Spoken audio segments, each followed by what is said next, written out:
টেঙাবাৰী দেওমৰনৈ জিলা পৰিষদৰ সদস্য পদৰ দৌৰত অগপৰ আকৰাম হুছেইন পঞ্চায়ত নিৰ্বাচন সমাগত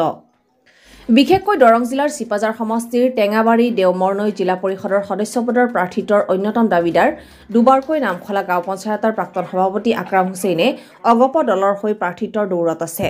শনিবাৰৰ পৰা অগপৰ কেন্দ্ৰীয় সমিতিৰ উপসভাপতি প্ৰাক্তন মন্ত্ৰী ডক্টৰ জয়নাথ শৰ্মাৰ নেতৃত্বত তেওঁৰ সৈতে প্ৰাক্তন বিধায়ক মহেন্দ্ৰ মোহন ৰায়চৌধুৰী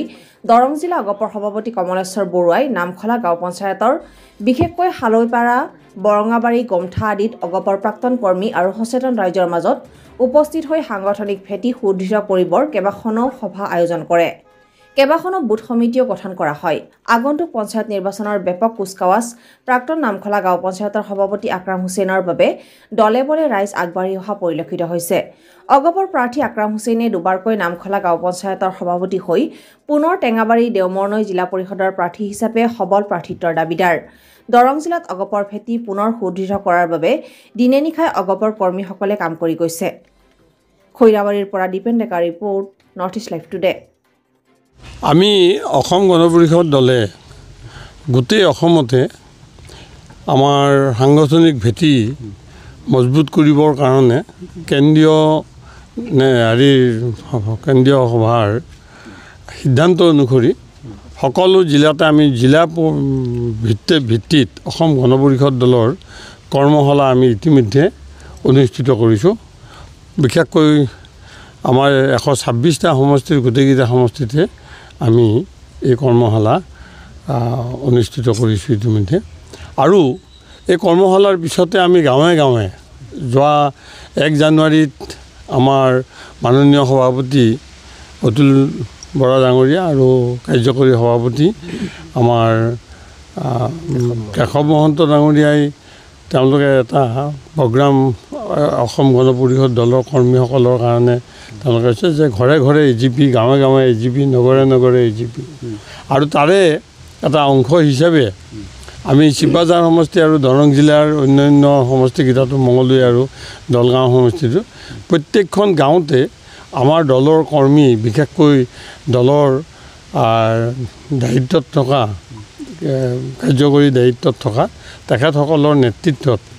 আমি গোটেই 3টা সমষ্টিতে গাঁৱে গাঁৱে আমি এই অসম গণ পৰিষদৰ কৰ্মীসকলৰ পুৰণি কৰ্মী নতুন কৰ্মী এইসকলক আমি লগ ধৰি ফুৰিছোঁ আৰু আজিও এই অঞ্চলত ইয়াত আহি মই গাঁৱৰ বয়সীয়াল মানুহখিনি আমাৰ একেবাৰে ইয়াত যাদৱ কোচকে ধৰি আক্ৰামকে ধৰি আমাৰ পুৰণি কৰ্মীসকলক ইয়াতে লগ পাইছোঁ অসম আন্দোলনৰ সময়ত তেখেতসকলে আগভাগ লৈছিল এই সকলোকে লগ হৈ আমি বুথ কমিটিকেইখন যাতে ইয়াত 10খন বুথ কমিটি হ'ব এই পঞ্চায়তত এই 10খন বুথ কমিটি যাতে সোনকালে গঠিত হয় আৰু ইতিমধ্যে কেইখনমান হৈছে পঞ্চায়ত নিৰ্বাচনৰ কাৰণেই এই কুচকাৱাজবিলাক আমি কৰিছোঁ যেহেতু পঞ্চায়ত নিৰ্বাচন পিছতে আহিব 26ৰ যি বিধানসভা যেহেতু চিপাঝাৰত এটা উচ্চাৰণ হৈ আছে ডক্টৰ জয়নাথ শৰ্মা প্ৰাৰ্থিত্ব বিচাৰি আছে এই ক্ষেত্ৰত কেনেধৰণে আগবাঢ়িব চাওক এই চিটটো এটা দীঘলীয়া সময়ৰ কাৰণে অসম গণ পৰিষদ দলত আছিলে মই 20 বছৰ প্ৰতিনিধিত্ব কৰিছিলোঁ তাৰপিছত ইয়াত আমাৰ প্ৰথমতে কংগ্ৰেছ দললৈ গ'ল তাৰপিছত কংগ্ৰেছ দলৰ প্ৰাৰ্থীগৰাকী বিজেপি লৈ গ'ল তাৰপিছত আকৌ এইবাৰো বিজেপিৰ হাতত এই চিটটো আছে আমি কেন্দ্ৰীয় কমিটিৰ তৰফৰ পৰা অফিচিয়েলি এতিয়ালৈকে কোৱা নাই যদিও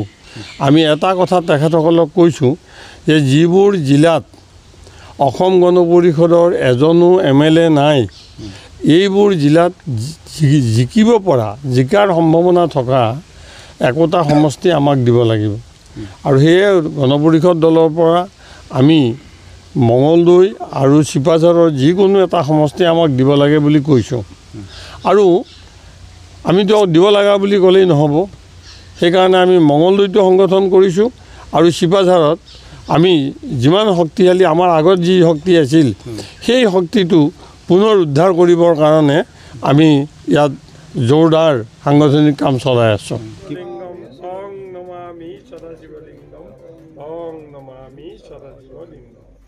মই 85 চনত কাকো চিনি নোপোৱা অৱস্থাতেই এই অসম গণ পৰিষদ দলৰ পৰা 65 নম্বৰ কলাগাঁও সমষ্টিৰ পৰা বিধায়ক হৈছিলোঁ সেই বিধায়ক হোৱা দিন ধৰি আমাৰ এই অঞ্চলটোত অসম গণ পৰিষদৰ স্থিতি সবল আৰু আজি আমি 20 বছৰ পিছত আহি এই পানাৰ বৰঙাবাৰী গাঁৱৰ চহৰীয়া চুবাকে ধৰি কোচ চুবাকে ধৰি আমি যি অঞ্চললৈ আহিছোঁ এই অঞ্চলৰ মানুহবিলাক সেই আগৰ অৱস্থাতে আছে জাতীয়তাবাদী মনোভাৱ আৰু আমাৰ অসম গণ পৰিষদৰ যিটো দলীয় নীতি সেই নীতিতে আবদ্ধ হৈ আছে আমাৰ জনসাধাৰণ গতিকে আমি আশা ৰাখিছোঁ আগন্তুক পঞ্চায়ত নিৰ্বাচন আৰু আগন্তুক বিধানসভা নিৰ্বাচনত এই চিটটোত অসম গণ পৰিষদৰ প্ৰাৰ্থী যদি দিয়ে আমি নিশ্চয় 100% জিকিম বুলি আমাৰ দৃঢ়তা আহিছে আৰু জনসাধাৰণৰ মাজত সোমাই আমি গম পাইছোঁ যে আমাৰ দলটোক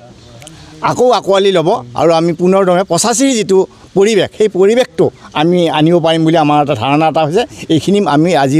ৰাইজৰ মাজত সোমাই এই শিৱ মন্দিৰ এই চহৰীয়া পাৰ শিৱ মন্দিৰত আহি আমি অনুভৱ কৰিছোঁ এইখিনিয়ে আমাৰ দলীয়ভাৱে ক'বলগীয়া কথা ধন্যবাদ ভাৰতীয় জনতা পাৰ্টিৰ লগত আমি মিত্ৰতা আছোঁ সেয়ে আমি গম পাইছোঁ যি মানে আমাৰ জিলাত আমি আধা আমাৰ 50% তেওঁলোকে আধা ল'ব আমাক আধা মানে সমষ্টি দিব সেই গতিকে আমি আশা ৰাখিছোঁ আমাৰ যিটো আমাৰ টেঙাবাৰীলৈ আমাৰ দেওমুলৈ আমাৰ জিলা পৰিষদ সমষ্টি সেই সমষ্টিটো আমি পাম অসম গণ পৰিষদে পাম আমি পালে মই নিশ্চয় মই টিকেট বিচাৰিছোঁ সেই গতিকে মই ভাবোঁ দলৰ ফালৰ পৰা মোক মানে দলৰ সংগঠনৰ কাম কৰিব দিছে সেই সংগঠনৰ কাম কৰি আছোঁ আজি আমাৰ মাজত আমাৰ ডক্টৰ জনেট শৰ্মা ডাঙৰীয়া তেখেত আহিছিল তেখেতে আহি আমি তেখেতৰ লগতেই তেখেতৰ নেতৃত্বত আমি 3-4খন বুথ কমিটি আমি গঠন কৰিলোঁ অসম গণ পৰিষদলৈ কি মানুহৰ যিটো আগ্ৰহ যিটো ভালপোৱা যিটো মৰম যিটো চেনেহ এইখিনি বহুখিনি এতিয়াও মানুহৰ মাজত আছে সেই 83 সময় মানুহৰ যিটো ভালপোৱা আগ্ৰহেৰে ভোট দিছিল এতিয়াও দিব বুলি আমি আশা ৰাখিছোঁ নিশ্চয় আমি আমাৰ জিলা পৰিষদ সমষ্টিটো আমি গঠন কৰিব পাৰিম লগতে এইবাৰ দলীয় প্ৰতীক নাই যদিও আমাৰ 10টা মেম্বাৰে আমি আমাৰ AJP দলৰ